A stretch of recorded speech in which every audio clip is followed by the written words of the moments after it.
చంద్రబాబు పాలనపై వైసీపీ నేత అంబటి రాంబాబు ఫైర్ అయ్యారు. చంద్రబాబు అధికారంలోకి వచ్చినప్పటి నుంచి జగన్ పై ఏ విధంగా బురద చల్లుతాం, ఏ విధంగా వ్యక్తిత్వ హననం చేద్దామని చూస్తున్నారన్నారు. వైసీపీకి చెందిన వారిపై, జగన్ చుట్టూ ఉన్న వారిపై అక్రమంగా క్రిమినల్ కేసులు పెడుతూ రాష్ట్రంలో రెడ్ బుక్ రాజ్యాంగాన్ని అమలు చేస్తున్నారని మండిపడ్డారు.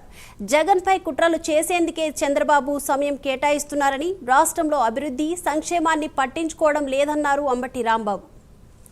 పెట్టి చంద్రబాబు నాయుడు గారు వచ్చిన దగ్గర నుంచి జగన్మోహన్ రెడ్డి గారి మీద ఏం బురద జల్లుదాం, ఆయన ఏ విధంగా వ్యక్తిత్వ హననాన్ని చేద్దాం, జగన్మోహన్ రెడ్డి గారి రాజకీయ పార్టీకి సంబంధించినటువంటి వ్యక్తుల మీద ఏ విధంగా క్రిమినల్ కేసులు పెడదాం, వేధిస్తాం, జగన్మోహన్ రెడ్డి గారు చుట్టుపక్కల ఉన్న వారి మీద లేనిపోని కేసులు పెట్టి ఆ కేసుల్లో విరికించి వేధించి భయపెడదాం అనే ఒక రెడ్ బుక్ రాజ్యాంగాన్ని ఆయన అమలు చేస్తున్నాడు.